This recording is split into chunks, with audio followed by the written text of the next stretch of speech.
त्र्यम्बकं यजामहे सुगन्धिं पुष्टिवर्धनम् उर्वारुकमिव बन्धनान् मृत्योर्मुक्षीयमामृता।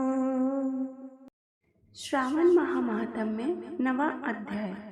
शुक्रवार जीवंतिका व्रत की कथा। ईश्वर बोले, हे सनत कुमार, इसके बाद अब मैं शुक्रवार व्रत का आख्यान कहूँगा, जिसे सुनकर मनुष्य संपूर्ण आपदा से मुक्त हो जाता है। लोग इससे संबंधित एक प्राचीन इतिहास का वर्णन करते हैं। पांड्य वंश में उत्पन्न एक सुशील नामक राजा था। अत्यधिक प्रयत्न करने पर भी उसे पुत्र प्राप्ति नहीं हो सकी। उसकी सर्वगुण संपन्न सुकेशी नाम की भार्या थी। जब उसे संतान न हुई तब वह बड़ी चिंता में पड़ गई। तब स्त्री भाव के कारण अति साहसयुक्त मन वाली उसने मासिक धर्म के समय प्रत्येक महीने में वस्त्र के टुकड़ों को अपने उदर पर बांधकर उदर का बड़ा बना लिया और अपनी प्रसूति का अनुकरण करने वाली किसी अन्य गर्भिणी स्त्री को ढूंढने लगी। भावी देवयोग से उसके पुरोहित की पत्नी गर्भिणी थी। तब कपट करने वाले राजा की पत्नी ने किसी प्रसव कराने वाली को इस कार्य में लगा दिया और उसे एकांत में बहुत धन देकर वह रानी चली गई। उसके बाद रानी को गर्भिणी जानकर राजा ने उसका पुंसवन और अनवलोभन संस्कार किया। 8वां महीना होने पर सीमंतोन्नयन संस्कार के समय राजा अत्यंत हर्षित हुए। इसके बाद उस पुरोहित पत्नी का प्रसव काल सुनकर वह रानी भी उसी के समान सभी प्रसव संबंधी चेष्टाएं करने लगी। पुरोहित की पत्नी चूंकि पहली बार गर्भवती थी, अतः प्रसूति कार्य के प्रति वह अनभिज्ञ थी और केवल प्रसव कराने वाली दाई के ही कहने में स्थित थी। तब उस दाई ने पुरोहित पत्नी के साथ छल करते हुए उसके नेत्रों पर पट्टी बांध दी और प्रसव के समय उसके पैदा हुए पुत्र को किसी के हाथ से रानी के पास पहुंचा दिया। इस बात को कोई भी नहीं जान सका। उसके बाद रानी ने उस पुत्र को लेकर यह घोषित कर दिया कि मुझे पुत्र रतन की प्राप्ति हुई है। इन सब के बाद दाई ने पुरोहित की पत्नी के आंखों की पट्टी खोल दी। दाई अपने साथ मांस का एक पिंड लाई थी और उसने वह उसे दिखा दिया और फिर उसके सामने आश्चर्य तथा दुख प्रकट करने लगी कि यह कैसा अनिष्ट हो गया और कहने लगी कि अपने पुरोहित पति से इसकी शांति जरूर करवा लेना।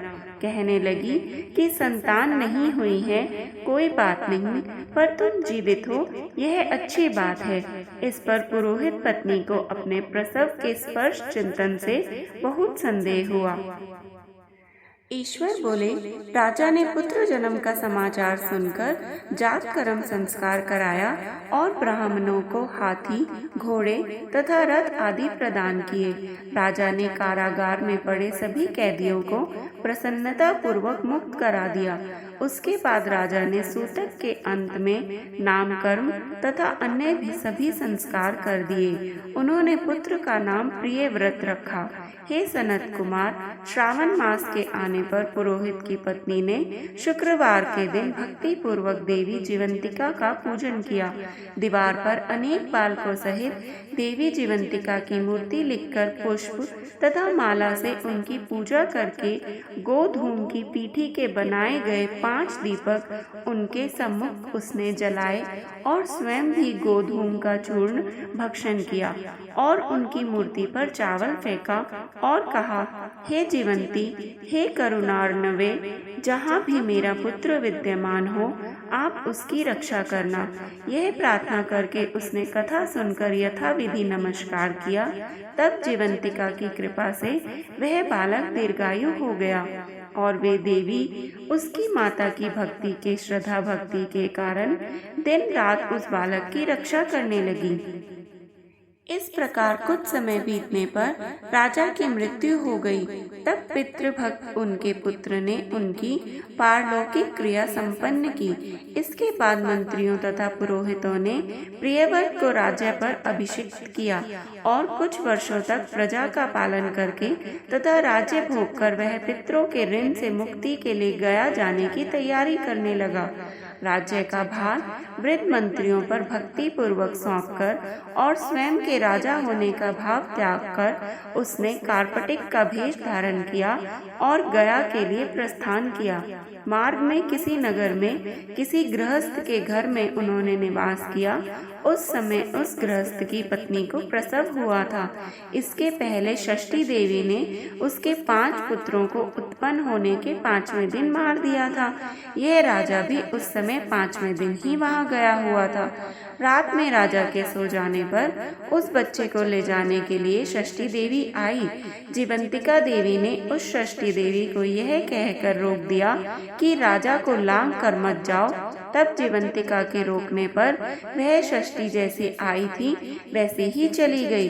इस प्रकार उस गृह स्वामी ने उस बालक को 5वें दिन जीवित रूप में प्राप्त किया। ये लोग इतने प्रभाव वाले हैं, यह देखकर उस गृहस्थ ने राजा से प्रार्थना की, हे राजन, आपका निवास आज के दिन मेरे ही घर में हो। हे प्रभु, आपकी कृपा से मेरा यह छठा पुत्र जीवित रह गया है। उसके इस प्रकार प्रार्थना करने पर करुणानिधि उस राजकुमार ने कहा कि मुझे तो गया जाना है। तब वह राजा गया के लिए प्रस्थान कर गए। वहां पिंडदान करते समय विष्णुपद वेदी पर कुछ अद्भुत घटना हुई।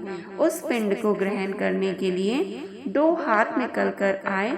तब महान विस्मयुक्त राजा संशय में पड़ गए और पुनः पिंडदान कराने वाले ब्राह्मण के कहने पर उन्होंने विष्णुपद पर पिंड रख दिया। इसके बाद उन्होंने किसी ज्ञानी तथा सत्यवादी ब्राह्मण से इस विषय में पूछा। तब उस ब्राह्मण ने उनसे कहा कि ये दोनों हाथ आपके पितृ के थे। इसमें संदेह हो तो घर जाकर अपनी माता से पूछ लीजिए, वह बता देंगी। तब राजा चिंतित तथा दुखी हुए और मन में अनेक बातें सोचने विचारने लगे। वे यात्रा करके पुनः वहां गए जहां वह बालक जीवित हुआ था। उस समय भी उस स्त्री को पुत्र उत्पन्न हुआ था और वह उसका 5वां दिन था। वह जो दूसरा पुत्र हुआ था उसे लेने रात में फिर वही षष्ठी देवी आई। तब जीवंतिका देवी के दोबारा रोके जाने पर उस षष्ठी देवी ने उनसे कहा, इसका ऐसा क्या कृत्य है अथवा क्या इसकी माता तुम्हारा व्रत करती है जो तुम रात दिन इसकी रक्षा करती हो? तब षष्ठी का यह वचन सुनकर जीवंतिका ने धीरे से मुस्कुराकर इसका सारा कारण बताया।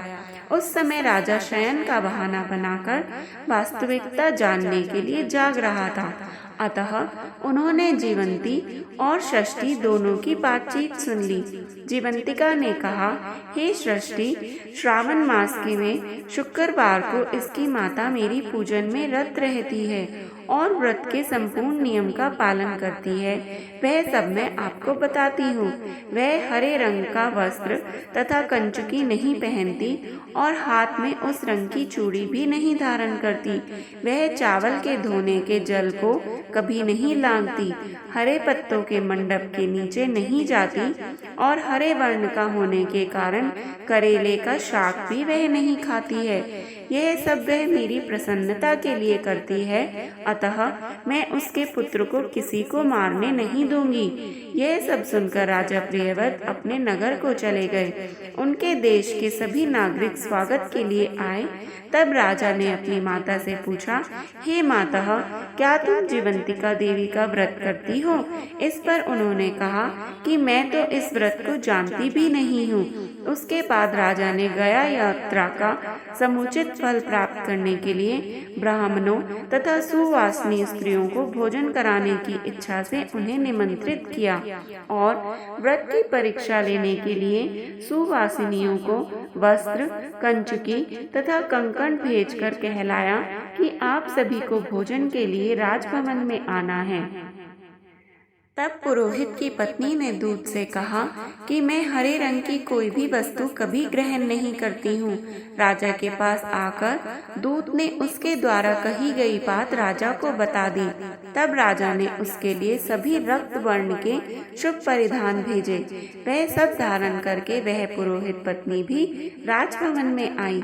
राजभवन के पूर्वी द्वार पर चावलों के धोने का जल पड़ा देखकर, वह हरे रंग का मंडप देखकर वह दूसरे द्वार से गई। तब राजा ने पुरोहित की पत्नी को प्रणाम करके इस नियम का कारण पूछा। इस पर उन्होंने इसका कारण शुक्रवार का व्रत बताया। उस प्रियव्रत को देखकर उसके दोनों स्तनों में से बहुत दूध निकलने लगा। दोनों वक्ष स्थलों से राजा को दूध की धाराओं से पूर्ण रूप से सिंचित कर दिया। तब गया में विष्णुपदी पर निकले दोनों हाथों, जीवंतिका तथा षष्ठी दोनों देवियों के वार्तालाप तथा पुरोहित पत्नी के स्तनों से दूध निकलने के द्वारा राजा को विश्वास हो गया कि मैं इन्हीं का पुत्र हूँ। उसके बाद पालन पोषण करने वाली माता के पास जाकर विनम्रता पूर्वक उन्होंने कहा, हे माते, डरो मत, मेरे जन्म का वृतांत सत्य सत्य बता दो। यह सुनकर सुंदर केशों वाली रानी ने सब कुछ सच सच बता दिया। तब प्रसन्न होकर उन्होंने जन्म देने वाले अपने माता पिता को नमस्कार किया और संपत्ति से वृद्धि को प्राप्त कराया। वे दोनों भी परम आनंदित हुए।